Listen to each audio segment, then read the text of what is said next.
I got humbled. I gave that race my absolute all, and I was up there for 19 hours. I finished middle of the pack, but I'd found my limit. I'd found the limits of my potential, like that surrendering really. In a supportive environment, I kind of let go of the idea that I needed to be the best at something as well. But it's a really hard, it's a really hard thing to try and think back to how I then navigated that situation, like emotionally.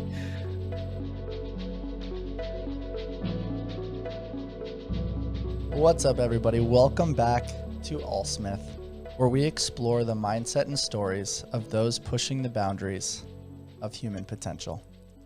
Today, I'm so excited to be joined by Lewis Robling, a former professional rugby player turned ultrarunner and endurance coach.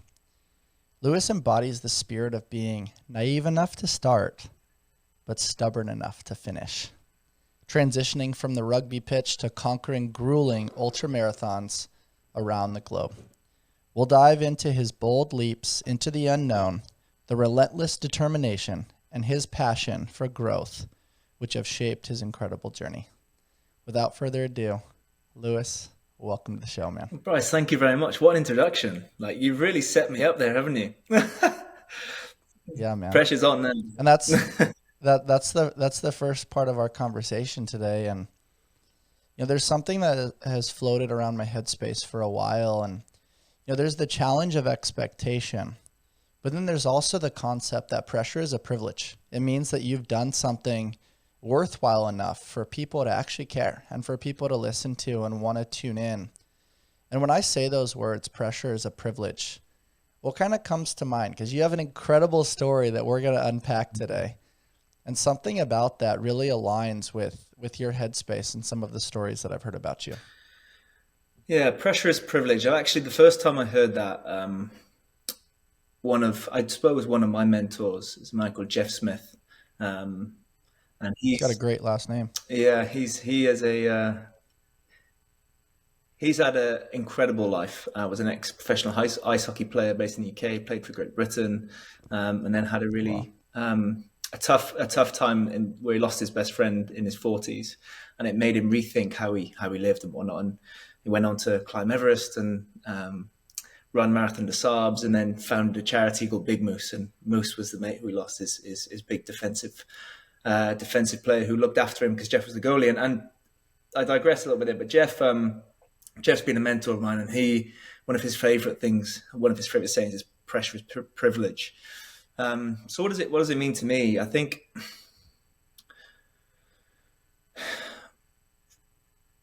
somehow I've ended up in a situation where I worked hard and I became a professional rugby player, and I reflect on this a lot, and that pressure has been a big part of my life, just naturally as a result of being who I am. I think I'm very lucky to be someone that picks skills up quite quickly. I've always been able to play sports and get on with people and succeed and excel at different things in life. And pressure, when you start to master a skill, when you start to become good at something, like that, pressure is automatic. And that's something I've had to really learn to live with all of my life.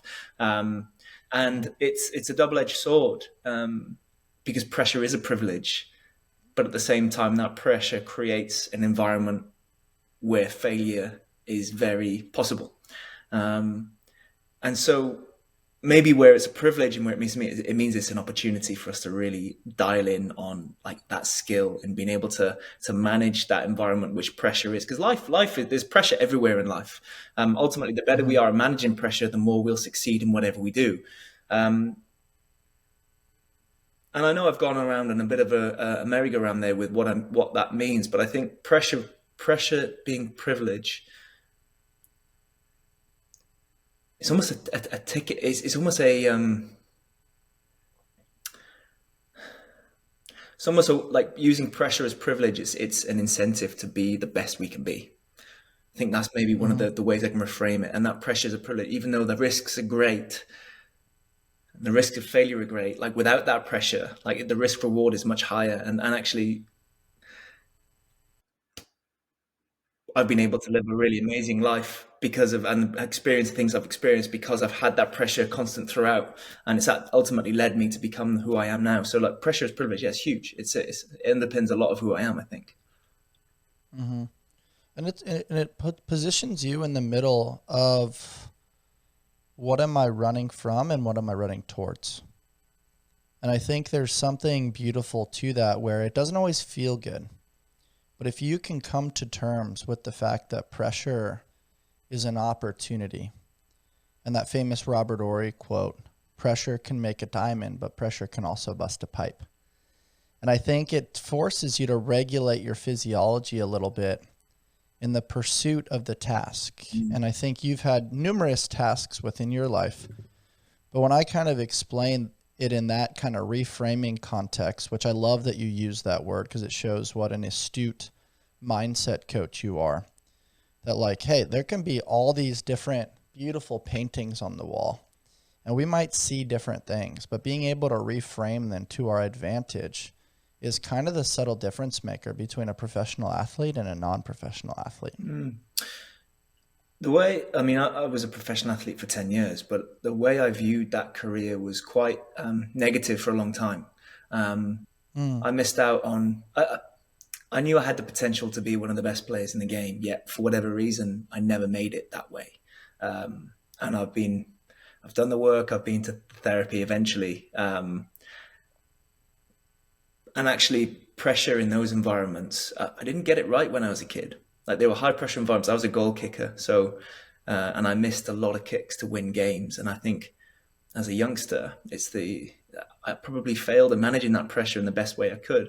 But ultimately, as life has moved on, and even though when I retired, I probably still felt that resentment towards the sport, when I reflect on it now, having done the work on myself, having faced those demons, actually me failing during those times as a rugby player has put me in a much stronger position now to reframe that pressure as privilege, because the pressure now, I feel like I've actually overcome that. And what I'm doing now is a byproduct of me managing that pressure in a different way and not repeating those same mistakes I made as an athlete. So yeah, there's a layer to that, I suppose, which is super valuable to talk about.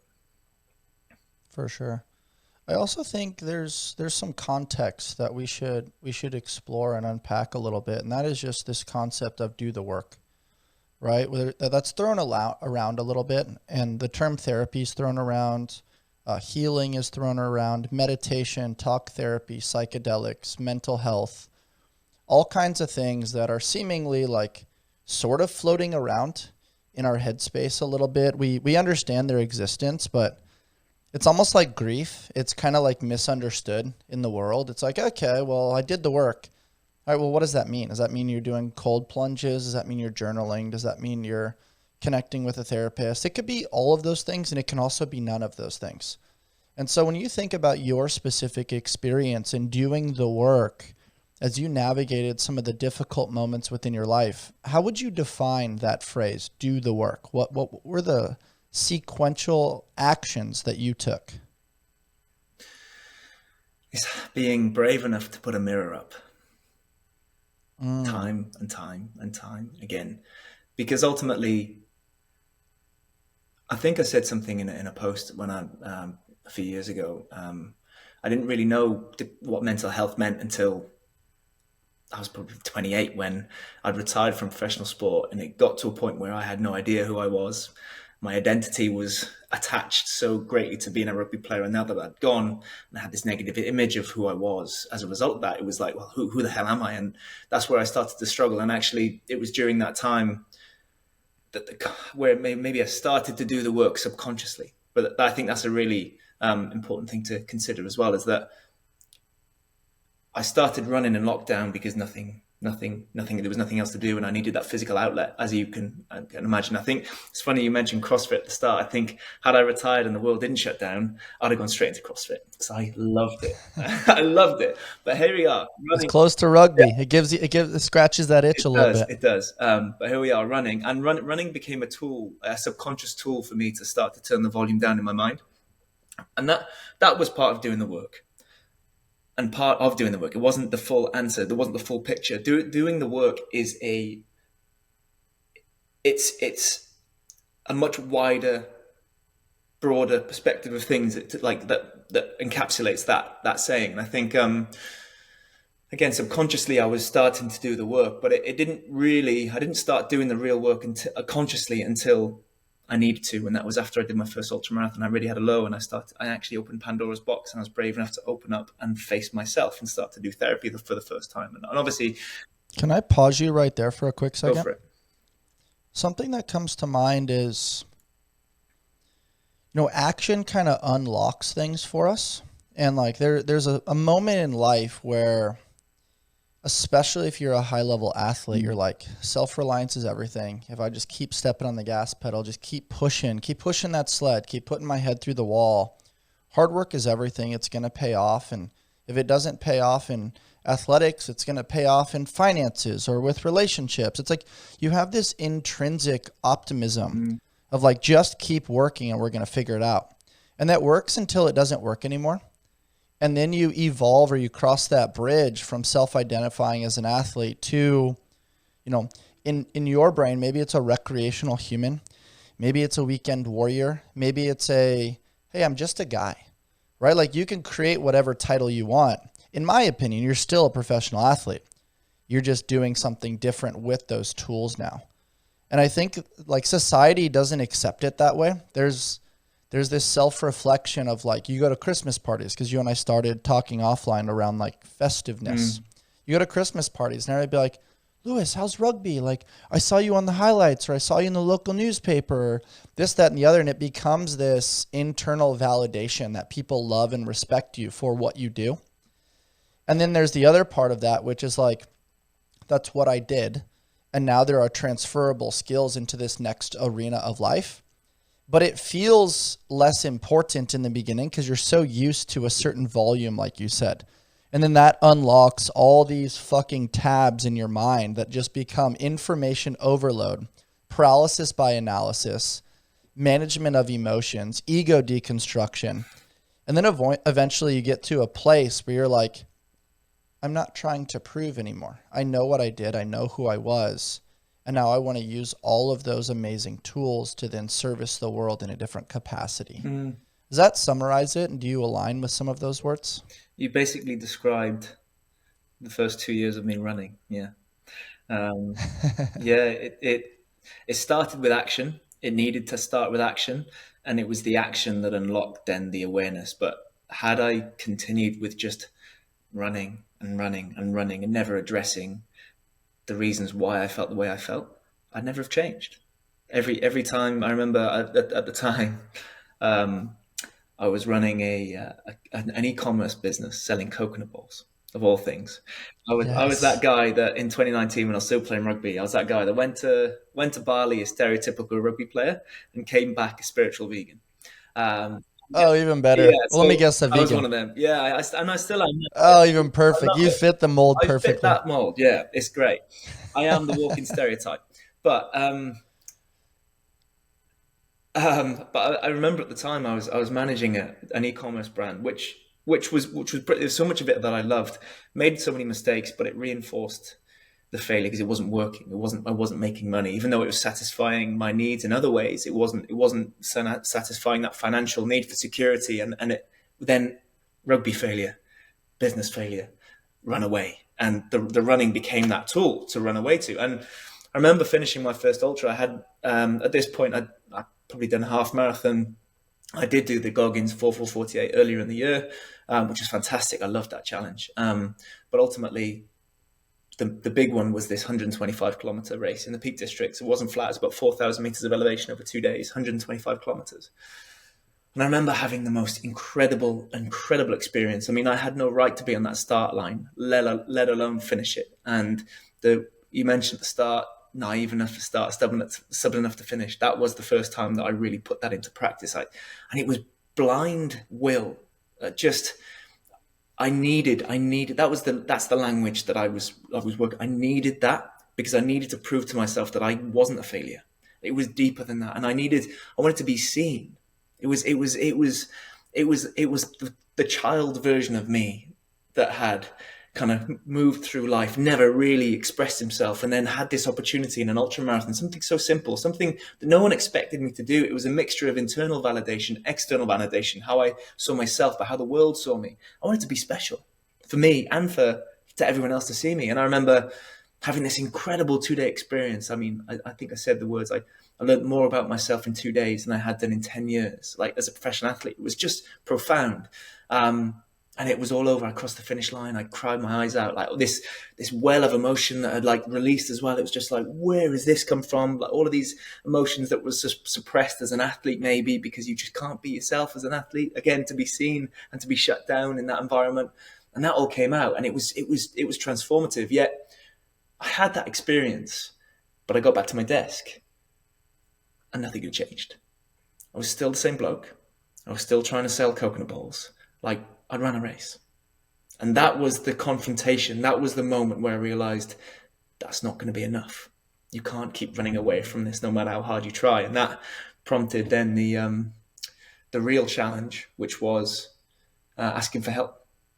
And that was when action turned into like real purposeful action with intention, that then really helped me change my perspective on who I was, where I'd come from, who I am now, and who I wanted to be.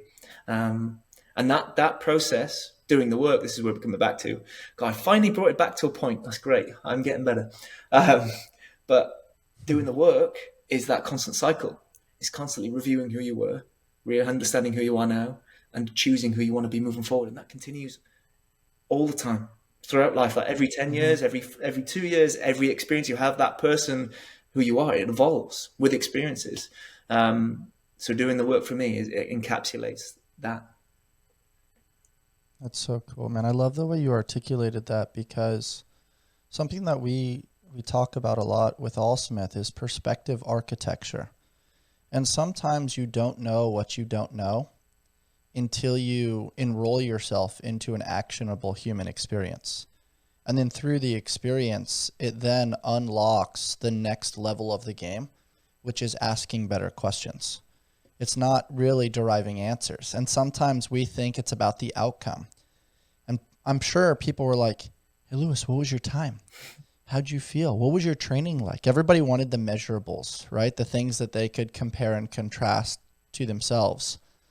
But there's something beautiful around just like naive enough to start, but stubborn enough to finish. And I think what that unlocks for me is like, I'm trusting within the lifetime reps that I've put in to the world of high performance execution in the world of rugby. And because there's so much running volume, there's so much training volume, it's not like you went from nothing to something where you were just like an injury waiting to happen. You had enough cognitive, mental, physical, and emotional background to trust in your lifetime reps, which is this inner dial of confidence, but also a humble curiosity, which is, I'm capable of more. I wasn't able to squeeze the juice out of the orange as a rugby player. Maybe I can do it in these other forms and facets. And it's cool to hear how you kind of tinkered with that. And then it unlocked these levels of emotion that you surrendered to. And as opposed to being a fighter, which is every high performance athlete, if I just keep fighting, I'm going to figure it out. Until that doesn't work anymore. And then you move on and the body's not responding the same way. And the mind just really doesn't want to do it anymore. And it sounds to me that experience really helped you surrender as opposed to fight. And not that surrender is always the answer, but like so many people are like, never quit. And it's like, I don't know, sometimes quitting or changing direction or making a little U-turn might be the best decision of your life. It just depends on how you frame it. And based on communicating with you so far and listening to you in other forms and fashions and other podcasts, like your emotional intelligence is very high. What went through your head when you finished that first race? You started to navigate this experience of learning to ask for help. Whereas as an athlete, like that, they tell you like, turn that down. Like that's going to show weakness. That's going to make you judged. That might get weaponized against you. You might get less playing time. But then you eventually were like, fuck that. That's not working anymore. Like I'm going to do this next chapter and I'm going to paved the way for other masculine men to ask for help, and it's probably going to unlock a reservoir of potential. Yeah, it's a hard one to answer because I think I would have been I would have been driven purely by emotion at the time, because there was no awareness. Like I said before the race, there was no awareness at that time as to like what the fuck was going on in my head. It was pure instinct and emotion that was driving every decision. It was a need. But I completely agree with what you said about surrendering. I mean, I got humbled. I gave that race my absolute all, and I was out there for 19 hours. I finished middle of the pack, but I'd found my limit. I'd found the limits of my potential. Like that surrendering really, in a supportive environment, I kind of let go of the idea that I needed to be the best at something as well. But it's a really hard thing to try and think back to how I then navigated that situation, like emotionally. But continuing to fight as a rugby player didn't work. So I had to change the game plan. I had to change the structure. I had to change something, because at the time I maybe wasn't strong enough to do it on my own, and that's okay. And ultimately, one of the main lesson was the asking for help was the strong decision to do, which was sort of evidently the hardest thing to do, because of that's not what you're taught to do as an athlete, as a high. That's just not as a man as well. But ultimately, if I trace back through the last 4 years, every big shift in my life, every turning point, every level up required a little bit of help and required asking for help. So if I reflect on that, then the surrendering and the opening myself up to willing to be helped, and help in return, because I'm a fixer. That's my personality, is trying to help. It's the instinct to try and help someone when sometimes they don't need that. But to be open to receiving help was probably the biggest lesson there. And yeah, it's a hard one for me to describe, if I'm honest. Free is the way to be. Life beats us up a bit and causes some bumps and bruises, but that doesn't mean we have to stay on the sidelines. This is why we've partnered with Kinyan Labs. Get back to doing what you love with this incredible portable device designed to get you back in the game. Kinyan is on a mission to move people from pain to possible with their top-rated red light therapy and laser solution, which tackles inflammation along with muscle and joint pain quickly and effectively. What I love is that it's portable and rechargeable, making it easy to actually incorporate into my everyday life consistently. It's small and lightweight, so you can throw it in your gym bag or work bag, or even an overnighter. Kinyan's lasers and LED combo make this cutting-edge device extremely versatile for use with general aches and pains, as well as chronic back pain, arthritis, post-surgery recovery, endometriosis, and more. This has been an amazing tool keeping my elbows and knees pain-free for pressing, pulling, and squatting in the gym. Great tools like the Move Plus give me the freedom and flexibility to continue living life on my terms without limitations. There are a lot of reasons why over 15,000 people are using this device and rating it 4.7 stars and above. Head on over to kinyan.io and use code ALLSMITH at checkout to begin your pain-free journey. I love the language that you're using, Lewis, because there's masculinity, right, in the judgment of asking for help. But then if you translate that or bridge that to scalability in the business world, it's like the famous Helen Keller quote, like, alone we can do so little, but together we can do so much, right? Even the podcast space, collaboration is huge, right? Like I can sit here and, talk, but at the end of the day, it's like, I want to share the experiences of people that have done things that I haven't done. I want to create a safe space to storytell. And it just goes to show that time and time again, success is in the agency of others. It's empowerment of a tribe. You know, it takes a tribe to raise children. It takes a tribe to learn and evolve into our pursuit of peak expression. And it sounds to me that like enrolling yourself into the space of ultra running led to a place where you were seeking edges individualistically. And in the pursuit of those edges, you came to realize that like that naivety or that ignorance that you had originally as fuel almost unlocked a thought pattern of like, wow, it's no longer about comparison. It's how much juice can I squeeze out of my individual potential as I try to go further a little bit faster, minimize impact, and just trying to just see what Lewis is capable of. Does that summarize it a little bit as to what was maybe going on in your mindset? It does. What I realized in the therapy actually was part of changing and part of like evolving as a human being was unlearning all that I've learned as an adult, relearning who I was as a child, and then relearning to be that way again as an adult. Again, it was that was kind of a full circle moment where throughout we were able to trace back to different parts of my childhood, different experiences that then framed the person that I am at that moment. And part of the deep work was that reframing. So reaching my potential meant going inwards and understanding who I really was. And that the only way to do that was to look back at who I was before life had tainted my expression, my genuine human expression. And again, I don't want to make this about like therapy, but it is. And if I think back to who I was as a child, I was your classic extrovert, just a bundle of energy. Like play was my true expression.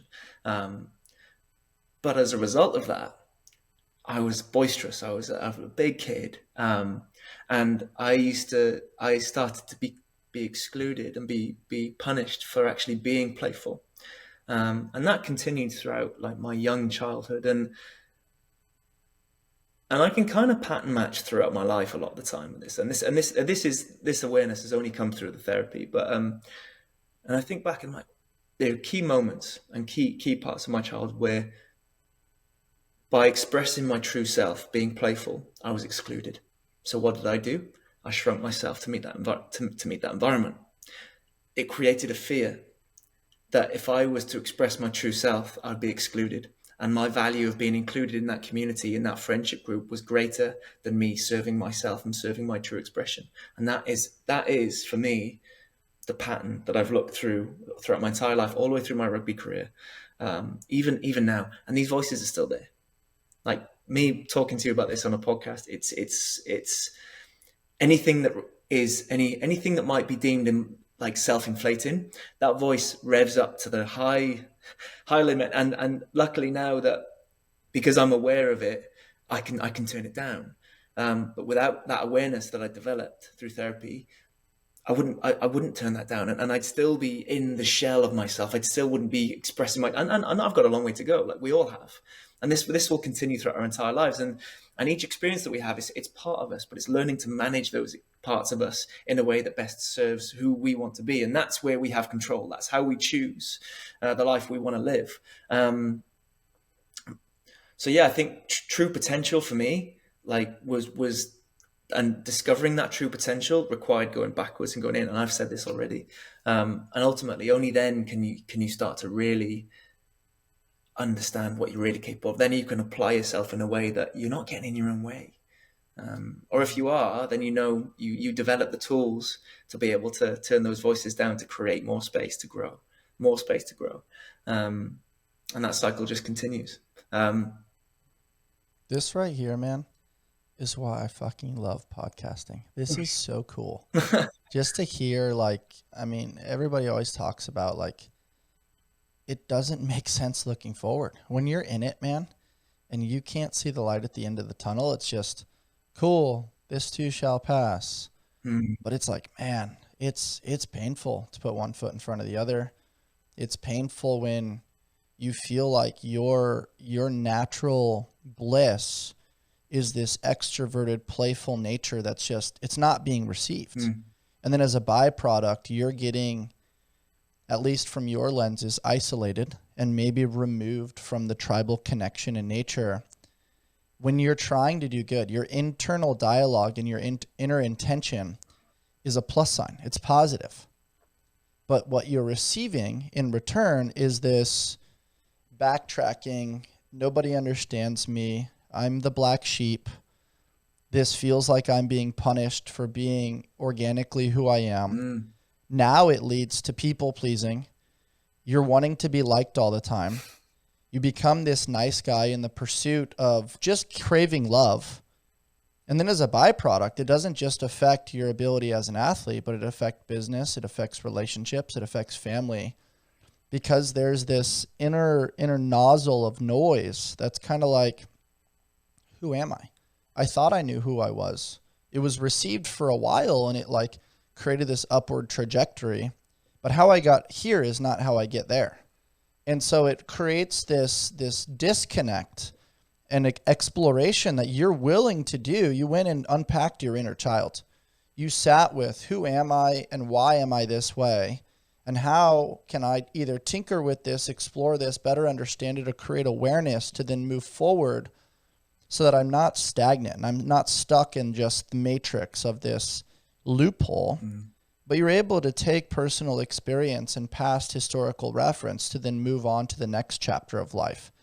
And that's a beautiful thing that I think there's a lot of nuggets that we've explored, even in the shortness of our conversation so far, that people can take with them. It's like, it's so easy to distract, man. Like there's all these exercise modalities, there's apps, there's social media, there's the beautiful morning routine and cold plunging and, you know, sauna, ice, and all the things. But it's like, if you're using that as escapism and not really exploring, why do I feel this way? Are these feelings real? Do I need to let go of them? Do I need to hold on to them? Which ones are actual tangible data that are going to help make me a better human being?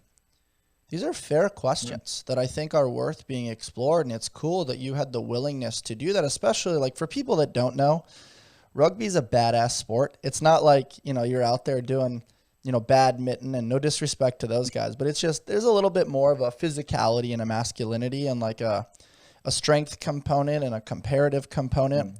So it's like, it's not like you're coming into this a fragile human being. You're coming into this as like one of the best athletes in the world.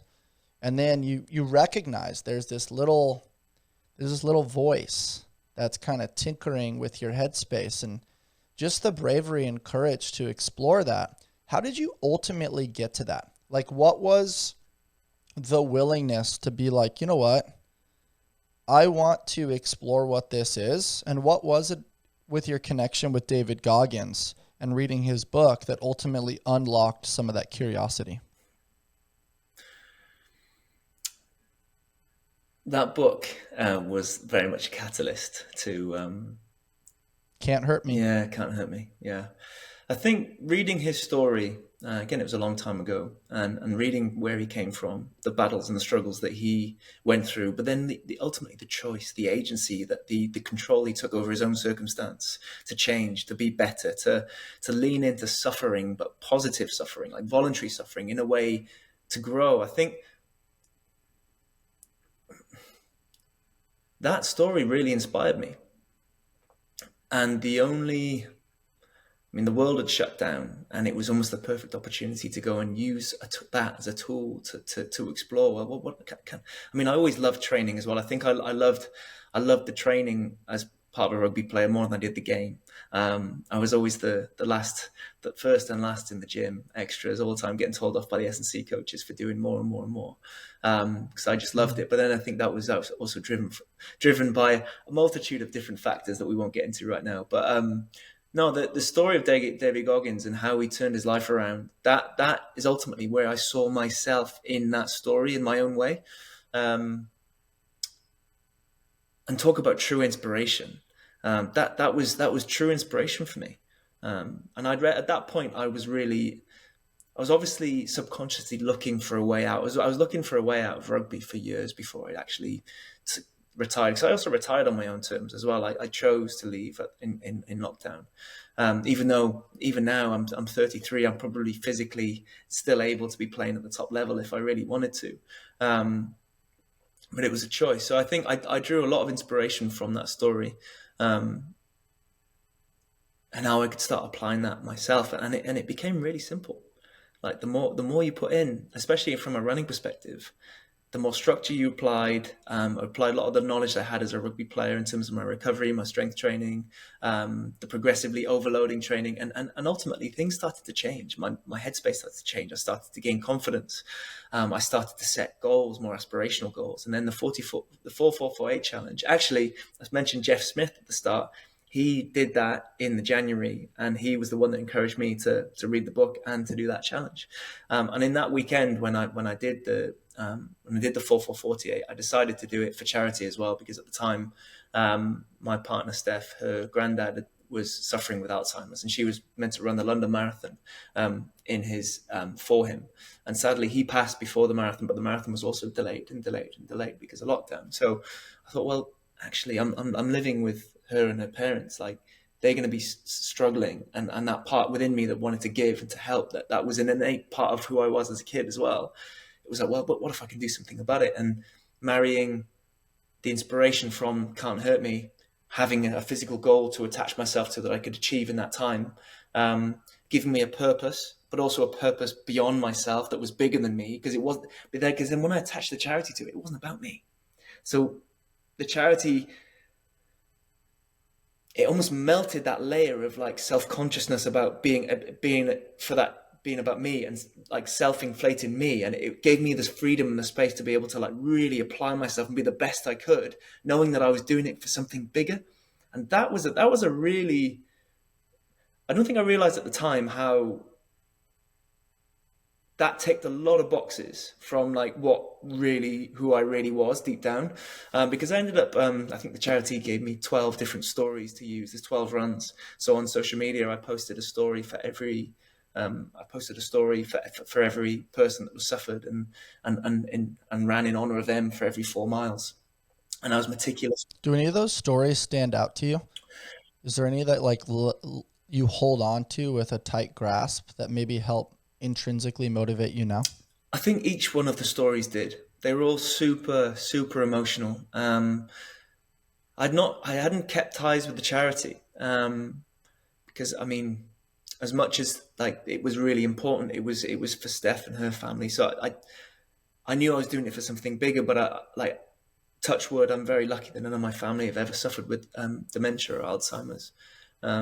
So it was very much about the giving back to a bigger purpose. Instead, I don't remember any of the stories in particular, other than feeling like I wanted to run for that person. And everything was done online. It's not like I met anyone in person either. So it was just like, here's a video, share that, or it was my choice to share it. But that I think we raised £10,000 in a day and a half. And I'd never raised money for charity before. And here I am all of a sudden running in a way that served me. I felt like I gave myself the challenge. I wanted to do every run in under 30 minutes. I didn't tell anyone that, but that was something intrinsic. It was like, I need to set this goal for me, and I'm going to get faster throughout. In fact, my ego did come out. So I ended up doing it every 30 minutes. And I remember one of the family friends came over after I'd finished the day after. So I was fresh off the back of 2 days worth of running and not a lot of sleep. And he said, if you can go and run this under 28 minutes, I'll give you £100 for charity. And it's that psychology. That's very egoic, right? But that's within us as athletes as well. And it lit up a part of me that hadn't been lit up, that competitive part of me that hadn't been lit up for a while. And I remember going out to run that, and I think I ran it in like 27 minutes or something. But no, that was a really powerful experience, that 4448, and that book really, and Goggins, that story really had a massive impact on me. And ultimately, it taught me a lot of lessons about like who I was without me knowing who I was. I want to explore that a little bit. First and foremost, let's create a a better understanding of the 4-4-48 for people Sure. that maybe don't know what that is. Sure. So the 4-4-48, it's a great challenge if anyone wants a challenge. But the concept is that you run 4 miles every 4 hours for 48 hours. So you're essentially operating on very minimal sleep. It's 48 miles over 2 days. So really, the running is not the hard part. The hard part is the getting up and going again and again and again, and it's the lack of sleep, and actually it's the attention to detail. I was meticulous in that I prepped every single meal. I prepped meals for the day, and then shakes in the evenings that had beetroot, protein, berries, everything in it. I had a tick list. So I had 1 to 12 runs. Every time I'd finish a run, I tick it. I mapped out all of my kit, days 1 to 12. Runs 1 to 12. My kit was laid out on the floor. So all I had to do was get back, sleep, get up, put kit on, eat. And it was meticulous. And it created a really incredible experience. And again, it created space for me to be able to share the stories that I wanted to share and to be engaged with people. I encouraged people. There's another part of it I didn't mention. I encouraged people to run with me virtually. And I had people FaceTiming me, running with me, running 4 miles. And it had challenge, had a purpose bigger than me, had community in a time where there wasn't those things because of lockdown or whatever. And I think it taught me everything I needed to know, but it was only until a couple of years later when I'd actually sorted my head out that I started to realize what that taught me. I like that you said challenge, purpose, community. Those things are very impactful words when applied and really like expressed and explored. But I heard Tim Ferriss talk about it earlier this week, and it was a really cool concept. He said, and I'll bridge this, I'll make it come full circle in the long run, but he said twice a year he books trips. And he said, within those trips, sometimes they're a week long and there's usually some sort of challenge involved, maybe a hike, maybe a ruck, maybe an exploration, maybe some sort of ayahuasca, maybe it's a run, something that is, outside of ourselves a little bit and is a little bit out of reach in the solo mindset, but is a little bit more inclusive when you bridge the gap with community. But he brought up something really unique that I think relates to what you're saying, and that is when you have the anticipation of something, well, in the weeks prior, there's community group texts, there's sharing of memes, there's connection, there's, hey, what are you going to bring? What's your food kit look like? How are you going to manage blisters? What's your hydration? What's your training look like? There's smack talking. And like that's in the lead up. Then you do the experience together, which is like there's peaks and valleys physically, mentally, and emotionally within that. There's roadblocks that you cross paths with. There's humor, there's sadness, there's frustration, there's navigating conflict.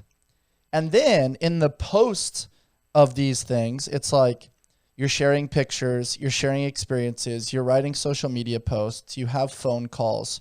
Now you have this experience of a lifetime. And so you did this in a weekend, 4-4-48. That's 48 hours. That's 2 days. Now you talk about it on almost every podcast. You've built friendships. You've built a business.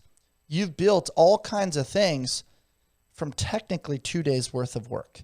And obviously there's the training that nobody sees, right? All the work that you did in the dark to be able to shine in the light. But there's these friendships, there's these community things.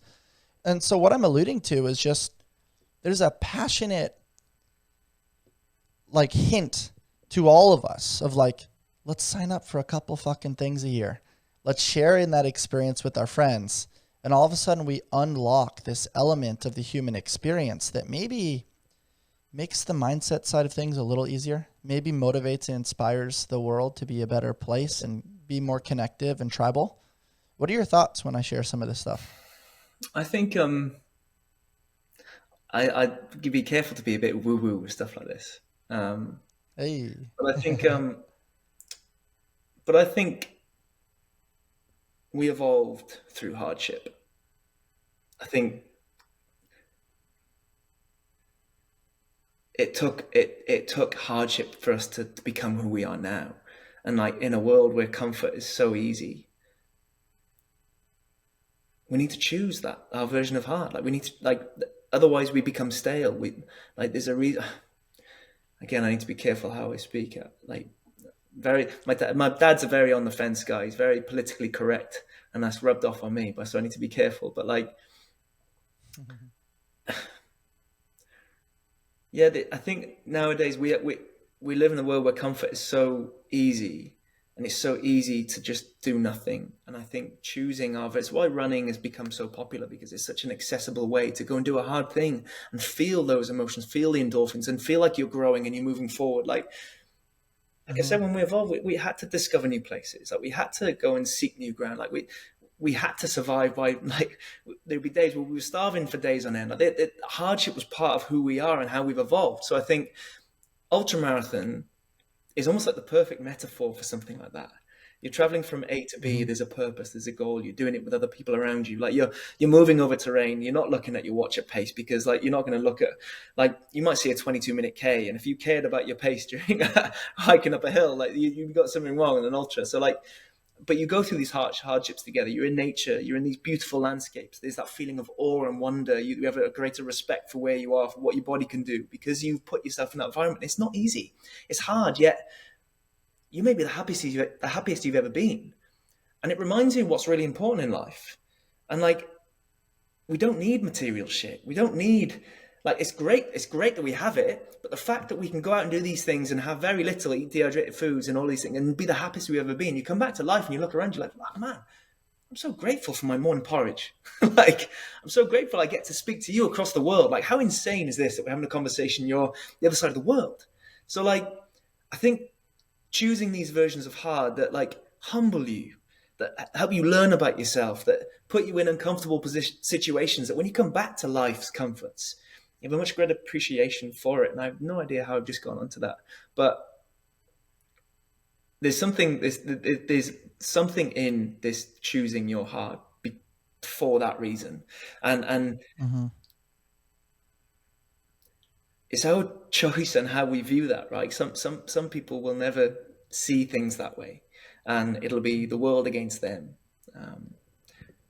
It's deconstruction of that victim mindset, because we're either in adversity, we just left adversity, or we're approaching adversity. And life inevitably is gonna get all of us, whether it's loss of a loved one, whether it's sickness, whether it's lockdown during COVID, whether it's financial distress. The only thing permanent within the human experience is impermanence. And I think when we go on these treks and we can relate to other people's stories, alluding to Can't Hurt Me and David Goggins, it creates this very tangible connection that, hey, when we're going through stuff, it's on purpose. Life is not happening to us, it's happening for us. And I really think it's important to highlight the fact that, you know, that story with David Goggins, man, I don't think it's talked about a lot. I don't know how much is romanticized or how much our listeners actually know about that, but I remember specifically listening about, you know, his childhood and how, you know, his father ran like a nightclub skate rink type thing, and, you know, he would go there late night and sit in a back room on a couch, and, you know, sometimes his father would beat the hell out of him, and sometimes, you know, his father would bring in other girls, even right in front of his mom or right in front of him. And it seemingly unlocked this internal rage. And anytime he tried to stand up for himself, he got his ass beat. And then that just led to this internal abuse and self-sabotage where, you know, he ate himself into the ground. He made poor choices and found himself fat, overweight, lacking confidence, and spraying cockroaches for a living. Yeah. Until he decided, hey, I'm going to flip that switch. I'm going to make a change. And I think all of us have this inner song. We have this dialogue. We have this magic that maybe doesn't always get unlocked because our elevator doesn't always hit the ground floor. We don't hit a version of rock bottom where we're just like, fuck this. I've had enough. I have the power to make a change. And all it is it's putting one foot in front of the other. And that's really hard to do because in a world of immediate gratification and social media, it's like you just want to be the overnight success. You want to be the Haktua girl. You want to get the 12.5 million on one video that goes viral. But it doesn't really work that way. Not for most people. And I think hearing his story and hearing how it's resonated with you, just like I don't know, it floats to the surface, just the concept of like, we all need to share our stories more. We think they're going to be weaponized. We think that we're going to be judged, but it's like, who the fuck cares? We live our lives and we're doing these things that seemingly pay the bills, and then we end up living lives of quiet desperation just to make our head to the pillow. But in reality, it's like most people are stuck in their own headspace anyway. Why not do something that like lights the world and lights our heart on fire, that then has a ripple effect to love, support, and positively impact others? And then as a byproduct, if we fail or if it doesn't go as planned, at least we had the courage to go up to bat and try to do something cool, as opposed to just like navigating life out of fear. Yeah. Easy to say, really hard to do, right? It's one of those. And I think 100%. there's also like a really, what you mentioned about rock bottom, like feeling that you've got to hit rock bottom to then accept. And that's a lot of the stories we see. A lot of the stories we see on Instagram are people that have hit rock bottom and then need to rebuild their lives. And that's super inspiring. But that's 0.001% of human beings, right? And ultimately, they experience adversity that you wouldn't wish on your worst enemy, and they were able to make it work for them, and that's incredible. But like, most of us are not in that situation, and I think it can be quite dangerous to almost. I mean, it creates a dialogue that, well, I have to hit rock bottom before I can really succeed. Oh fuck, that's hopefully that's not the way the world works. But one of the quotes I listened to Rich Roll a lot of the time, and one of the things he said a lot is that the pain of change outweighs the pain of remaining the same. And that is very different for a lot of people. And I think where that limit for me was after that ultramarathon, where the pain of staying the same, knowing that I did such a big thing and still realizing that nothing's changed, and I'm still that failure, something needed to change.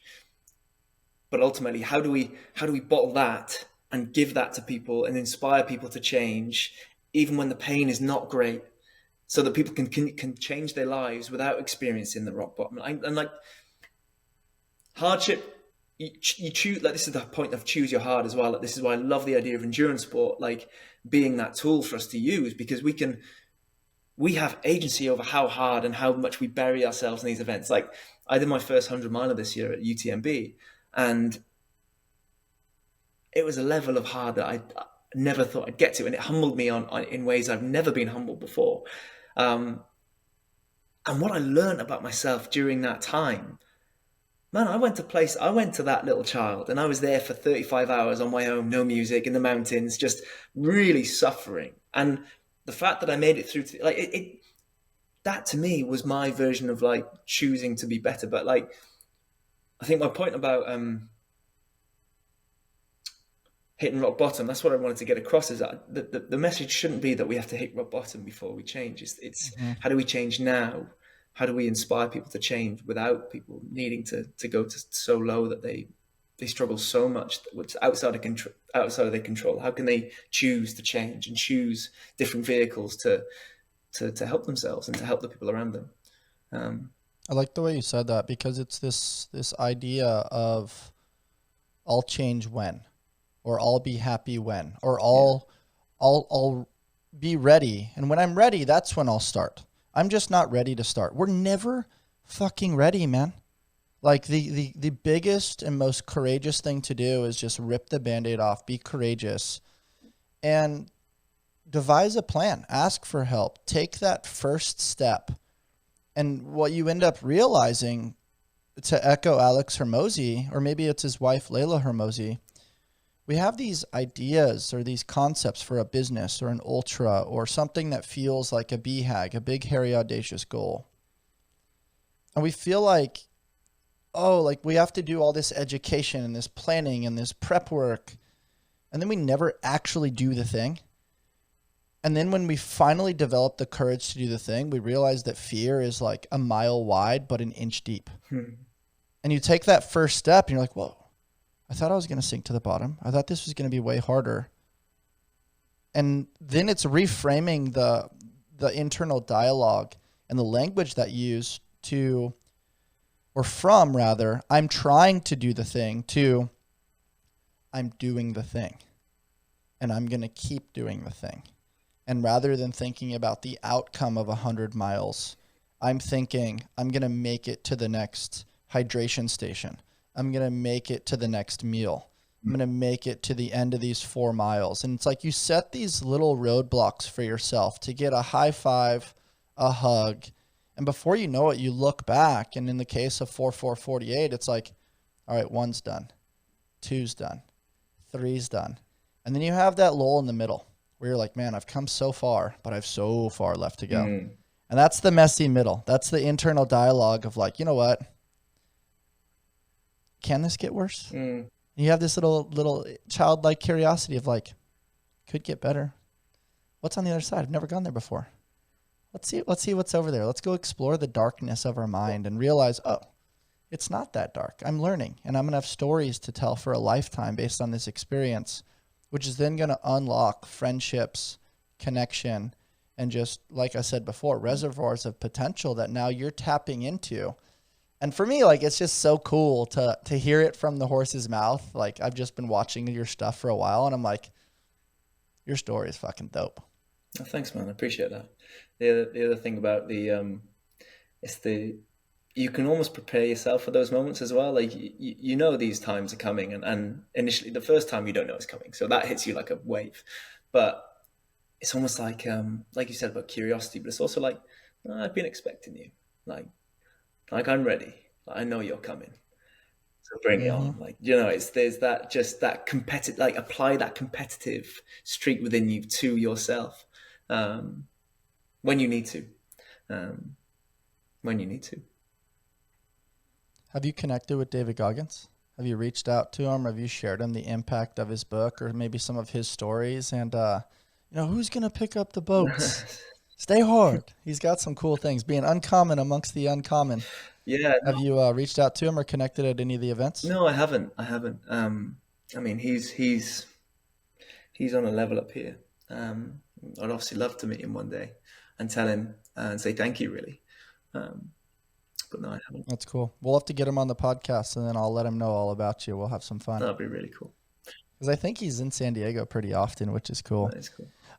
Something I want to explore, man. You've run through some of the most incredible landscapes in the world. What's a moment within nature that's completely taken your breath away? That's really reminded you, like, hey, this is why I love the sport, where it's like out of your head and kind of into your heart, where you just feel this level of groundedness and this awe. That's like, man, the human experience is so fascinating because there's so many things that can be seen and heard, but then there's other things that are just magical that must be felt. And I'm sure you've experienced that in some of your treks. Yeah, I've experienced it a few times in different landscapes. I have to say the desert is probably my favorite. The desert almost tells its own story. I was lucky enough to go to Jordan, the Wadi Rum Desert, and do a 5-day, 250-kilometer ultra with a company called UltraX. And man, you never felt so isolated and so alone, and so vulnerable. Yet, like you said, felt such awe and appreciation of like where you're at. But it was almost like the surroundings, the rock face, they were told a story. It was almost like, I'm not the only person that's been here. Like, this impossible, because it just had an aura about it. And I think that feeling of running through the sand was just incredible. And again, to do it with a group of people that were great as well was amazing. But we slept on day 3. It was the long day. I think it was 70 kilometers. And we started at 3 a.m. in the dark. My head torch died, so I had to run alongside one of my mates for a bit. Brutal. Yeah, classic. That unlocks a whole other level of fear of just like, you can't see. It's almost like swimming when your goggles are incredibly fogged up. That's tough. Yeah, that was it was a little bit unnerving, that's for sure. But I was around a lot of people who had head torches, so it was okay, and you could see them in the distance, so it was fine. But I also love that, like, in America we call them headlamps. I love that you call it head torch. I'm going to keep that in my back pocket. Yeah, no, I'll do the same with headlamps. But we slept that evening on an open rock face underneath the stars. And I remember waking up at 4 a.m., just like waking up, because my body was probably twitching. And I looked up And my eyesight's not the best. I'm a little bit short-sighted, so I'm squinting everywhere. But I remember looking up to the sky and squinting. And I think I saw about 6 shooting stars in about 15 seconds. Like, Oh I have my never gosh. seen a skyline like it, with zero pollution. And that feeling of just like, I'm so small, I'm so insignificant. Like, the fact that I'm here in the first place is just mad.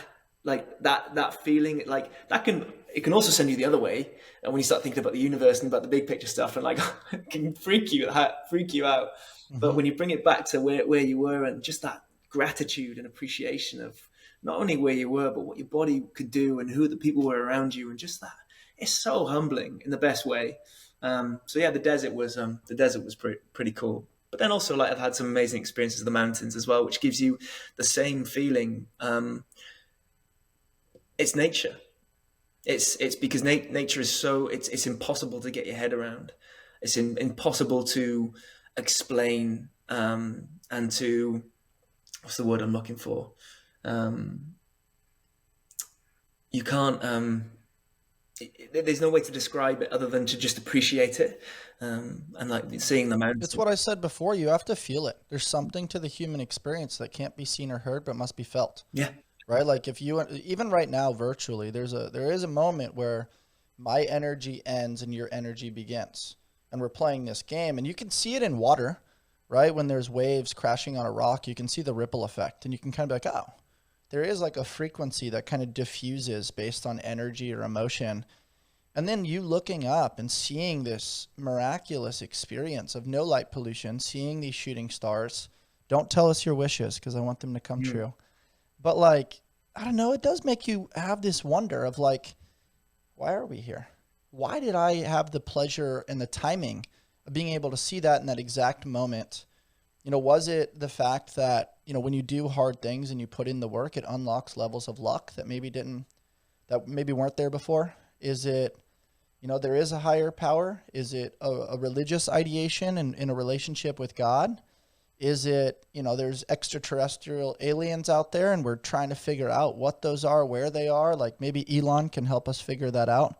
But it unlocks levels of questions that you probably don't tinker or think about unless you enroll yourself in that experience. And then as a byproduct, like the inner workings start happening. And it just, I don't know, it's a playful component to the human experience. But I did want to ask you, like, I believe that we're here to love, to learn, to explore, to dream, and discover. That to me, to echo Matthew McConaughey, is LIVIN. And I'm curious, what are your thoughts? Like you had that really like euphoric experience, which I'm sure you've asked yourself that question many times. Why are we here? What is the purpose of our experience here on earth? What comes to mind for you as you kind of play with that ideation? Big picture stuff. It's beyond. I think it's beyond our understanding. I think it's beyond our understanding. I think,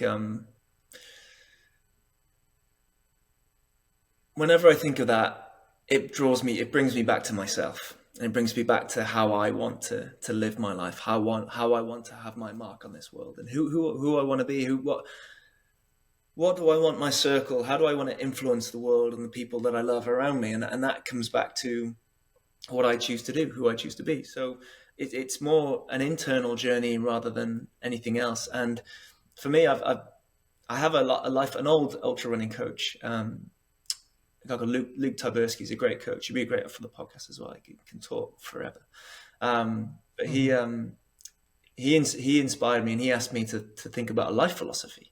So, a life philosophy, I've never heard about a life philosophy before. So I started to have a little think, and I came up, with my own philosophy for life, which is an acronym for life actually, and it's live, inspire, fail, evolve, and it's almost consider it as a kind of a full circle, its own full circle moment, and it's the living is the in the moment stuff. It's the experiences, it's the people, it's be here now, it's all of these. It's the living, like, fuck, we're here. We've only got one shot of this, so just go and do, go and be, go and live, go and do the thing, as we've already said. the result of doing that in a way that's aligned with you is that you'll naturally inspire people. You'll draw more of your community towards you, people who are like-minded. You'll inspire people to change their way of thinking. Like the inspiration comes as a result of you being yourself. But as a result of doing that and living and inspiring, you will fail. But the purpose of failure is that we're going to learn from something. And when you learn from doing something, you'll do it better. And then you'll evolve. And when you evolve, the cycle starts again. You choose to do something new. And it's just this continual, perpetual growth model. And so the way that's like, when I think about the big picture stuff and why are we here, I try not to get caught up in that, because there's no answers to it. Like, you'll just get lost in your own head thinking about all types of different scenarios and where did we come from, where the stars are. And yeah, there are answers out there, but we just don't have them yet. Maybe we'll never get them. So in that case, then bring it back to you, bring it back to yourself. Who do you want to be? How do you want to leave your mark in this world? And again, Jeff Smith, another quote of his is, every day we're writing our eulogy. Every day we are writing our eulogy. So like every action, every day is a part of our story. Like, how do you want to live? What do you want your eulogy to say when you're gone? I love tinkering with these thought experiments and playing with big picture, bringing it back down to small picture, and allowing the stars to kind of dance back and forth between the two. But something that comes to mind is this relationship with failure. It's a word that sometimes gets a negative connotation, but I truly believe it's a catalyst, right? Like, some sort of rejection is redirection, and it's sharing us lenses, perspective, and a feeling that can then guide us down a better path, make us self-reflect on our preparation, and help us down a different road, and help us to really like change our trajectory a little bit. Because if we're always just accumulating wins, it's like, if it ain't broke, don't fix it. You never really change, evolve, and adapt because there wasn't something disruptive enough. And so I guess my question for you is, if you could really reflect on like a failure or a low point within your running journey that really turned out to be one of the most valuable lessons that you've accumulated now over the course of your ultra running experience so far, what would that be? A failure in my running journey.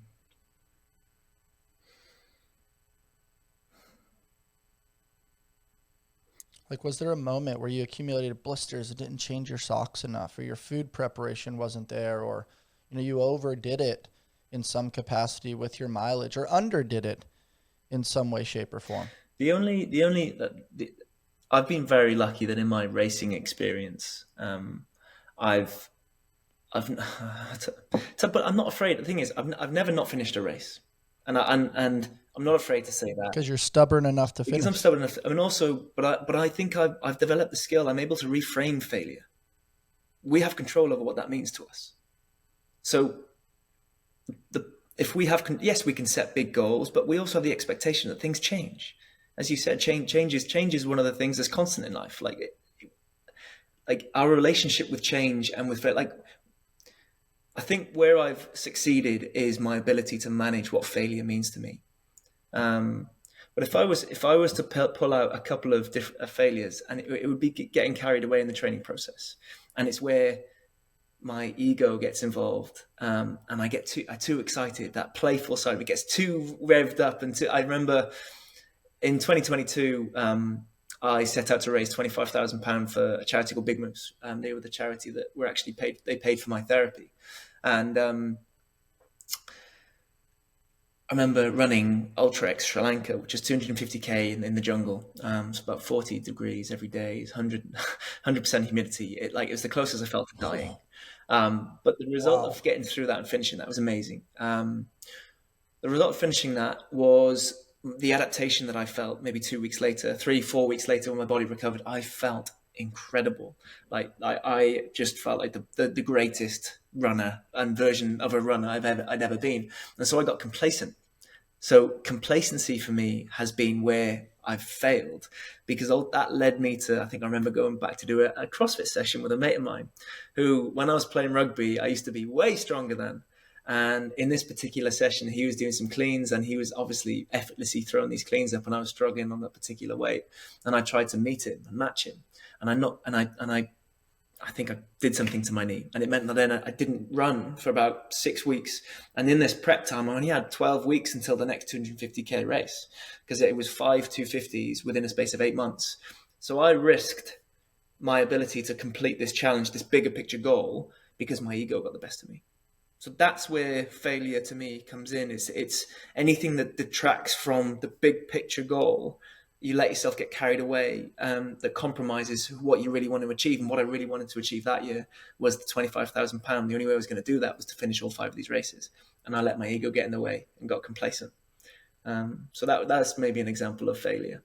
The Trident family taught me something really important this last year, that we are all a bundle of stories, both good, bad, and everything in between. All of their cold brews remind their customers that they are part of something bigger than themselves. I start my day with the Sweet Cream Cold Brew as I am prepping my mind and body for fitness, service, coaching, and podcasting.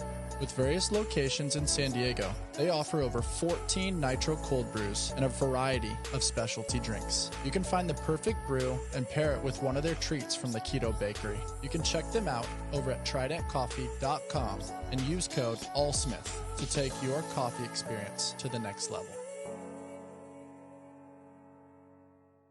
No, I appreciate you sharing that, man. It's one of those things that I talk about often, where the ego can be a huge advocate for our success. Yeah. But when it gets too powerful and the headspace of the ego, gets too involved, there's a dosage issue there, and then it could potentially lead to harm as well. And the question that I want to unlock next, and the exploration that I want to play with you on, is, do you have fitness or does fitness have you? And I'll relate it to basketball. It's like, we used to be in the weight room a little bit. We'd be explosive. We'd do a lot of plyometric type things. But if we put on too much bulk, if you look at like Steph Curry, for example, and the dude's running like 10 plus miles every game. He could very easily be in the weight room looking like a bodybuilder. But if he's doing that, is it really satisfying the bigger picture of his goal to be the best basketball player possible? And I think there becomes a thought process of, are you doing it because you're trying to like win the moment, but that moment doesn't really translate to your actual growth trajectory as a human? Mm. And then as a byproduct, you have to sit with things. And it's like, do you have fitness or does fitness have you? And in that moment, fitness got a hold of you because you related it to a past experience. But then you learned the lesson, unfortunately, because of pain, to echo Rich Roll. And then you learned from it and you thought, okay, cleaning for me is not only playful exploration of power output with a friend, but it's also something that should be adding value to my training experience and not necessarily being the main event anymore, which maybe once upon a time it was. Yes. So you kind of summed it up, to be honest. But does fitness have me, or do I have fitness or does fitness have me? It depends. It really does depend. In the way that I live now, there isn't as much reliance on performance. There is, but it's self-driven. I'm not a professional athlete anymore, so I have flexibility. I have freedom to define my own rules when it comes to fitness. So I'd say I have fitness at the moment. I don't feel like I'm being led emotionally into any challenges. I think I've come to a place in my life and I have a level of self-awareness where I'm in control. I know what I want to achieve. I know, and there isn't that pressure of sport anymore. The times where fitness has me, there are still times where fitness has me, but it's not so much related to fitness, it's related to mental health again. And it's when I might have to put a little trigger warning on for this one, but it's more so like disordered eating for me. It's to do with body image. I was a fat kid, and was bullied is probably too strong a word, but was very much had experiences with bullying and being fat as a kid. And then as a rugby player was told constantly to put weight on, to be heavier, to be bigger, to be stronger. but that would compromise my performance. Yet it was still a narrative: get heavier, get bigger. You need to get bigger. Like, it was very much that time where size mattered. In the game of rugby. And then on a weekend when we play on television, that little kid that was afraid of being called fat had to put a skin tight top on and feel exposed on the field. So there's a lot of times where I was playing rugby where I felt like I was worried more so about how I looked than how I performed, which shows the power of that type of psychology. So only where fitness has me now is when that little voice creeps back in. And that's when I start to be impulsive with my training. I might go and do some sessions that just don't align with the races that I want to race. And it's maybe I've trained for the second time that day or third, when it's just completely unnecessary. It doesn't align with the training goals that I have, but it's that emotionally driven side of me that's like, I need that. And that's when fitness has me. But again, maybe this is kind of the theme of this podcast is that relationship with our mental health and that constant battle and that constant doing the work. And there's a balance to be had. There really is, because the training satisfies my needs on so many levels. But there are other parts of life as well. If sleep's shit, then your nutrition then is a bit shit, and then that compounds that part of you, and then you lose control here, and it's a constant battle in just propping up plates and making sure that you're serving yourself not only in one area but in all areas.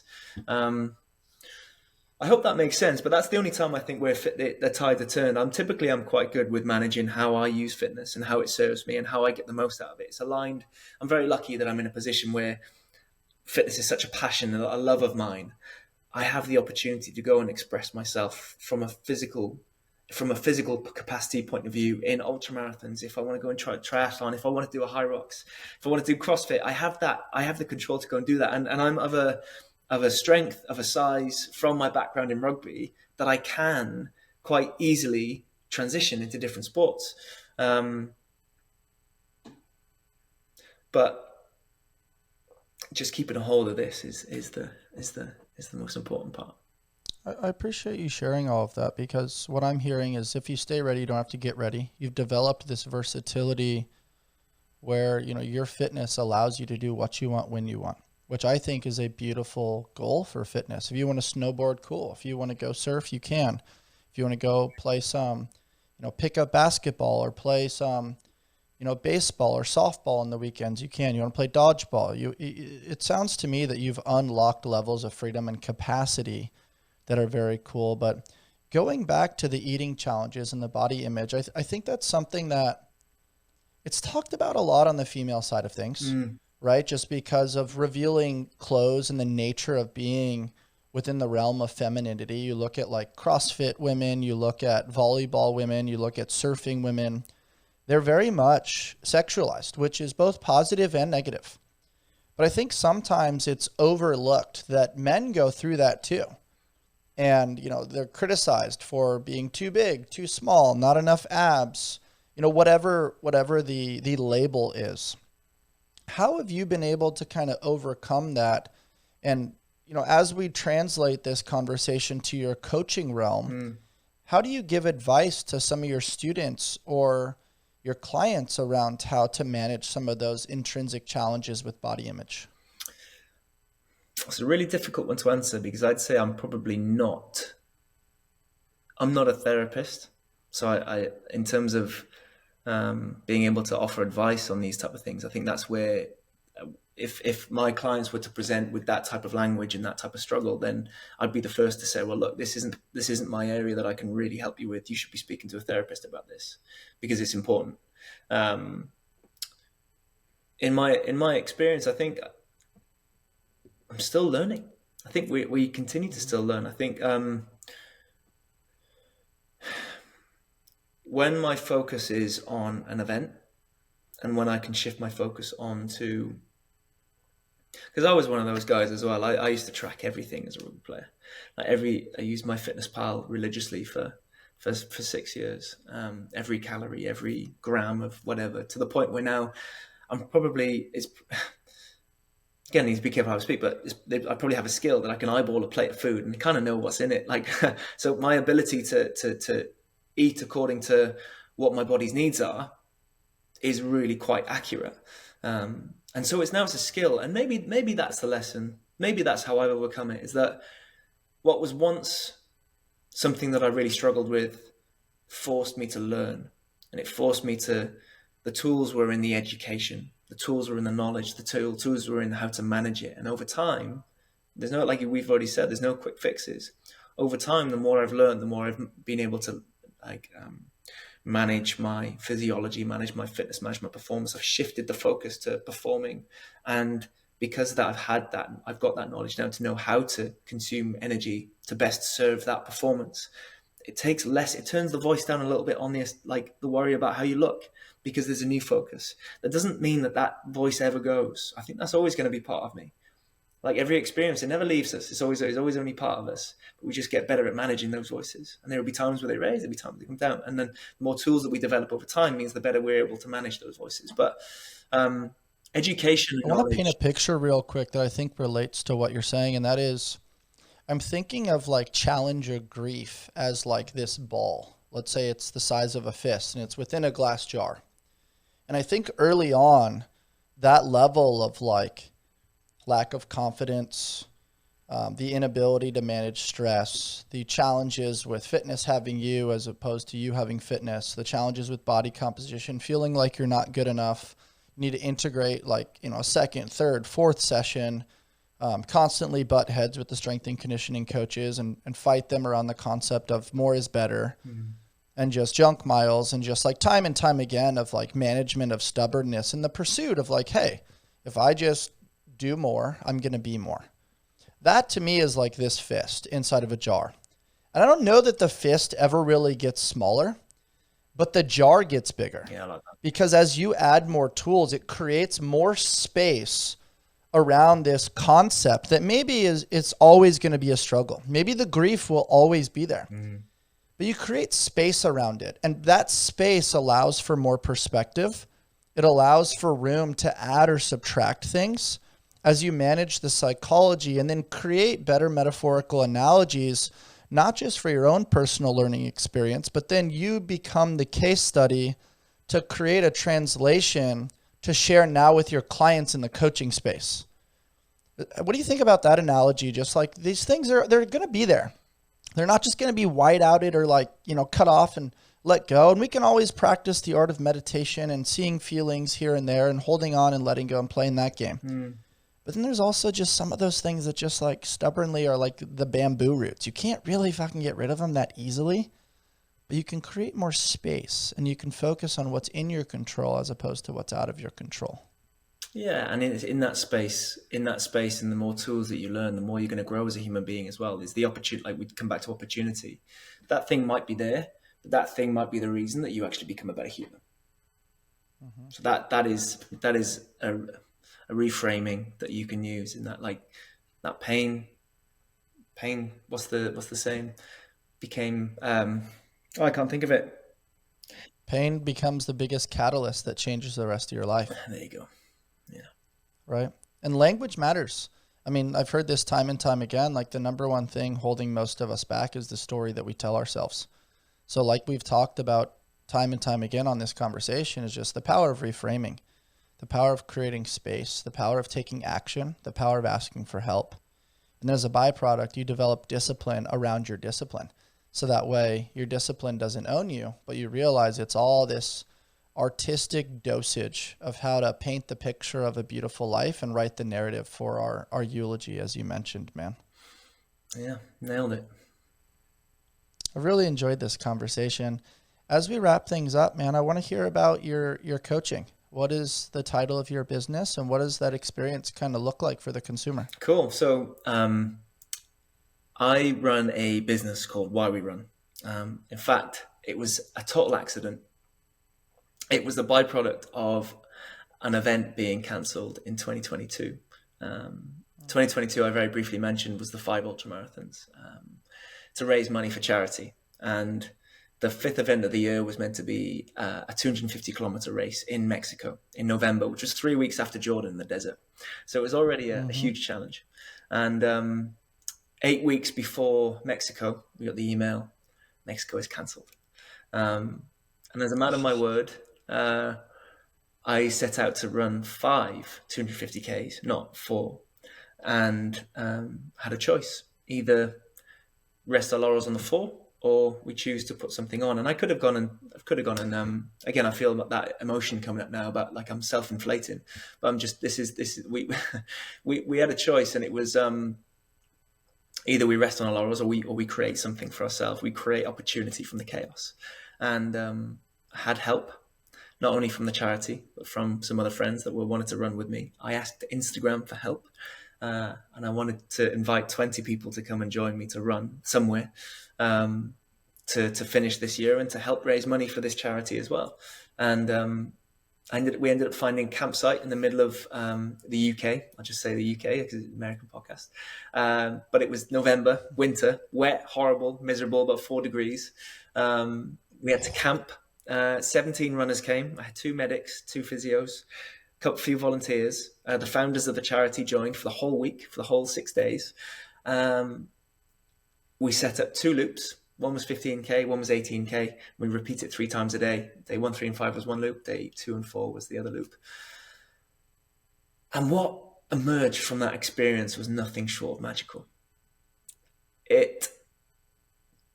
Thinking about what happened for the 4-4-48, why we run, we called it Why We Run, because it was very much about the why we do what we do behind it. It was the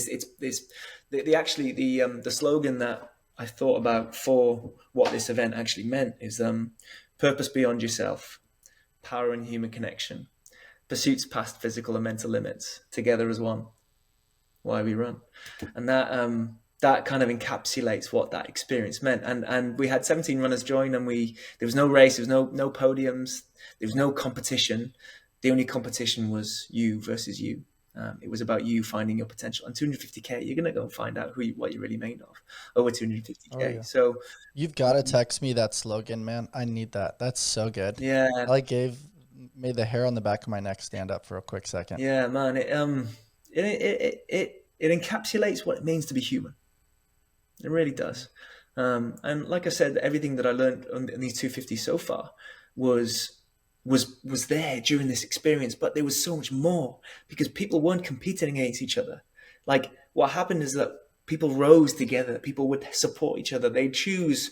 There was the freedom to be themselves. Like you could go out and run a loop on your own, but then you might wait to run to someone else because you wanted that connection. You wanted that shared experience, that shared suffering. And then when you had food in the evenings, everyone was on a level. There's no competition. So like you were just free to be nothing other than yourself, running for something bigger than yourself, knowing that you're giving back to people that needed that help. Because the money would go towards paying for people's therapy, which a lot of the runners had already been recipients of. So they were giving back to something meaningful to them. And we knew that £100 paid for an hour of therapy, and we raised 22K in a week. I mean, I've got that. I've edited a film on YouTube, which is just Why We Run 1.0. My cousin filmed it, Jordan, and I edited it, and it was just it's raw. It's very like raw. Like I mean, I edited it for God's sake. It's not professional, but it gives you the essence. And there's some real nuggets in there of what it means to be human and the big life stuff. But that went so well, and we created something so powerful that there was opportunity that we had to do it again.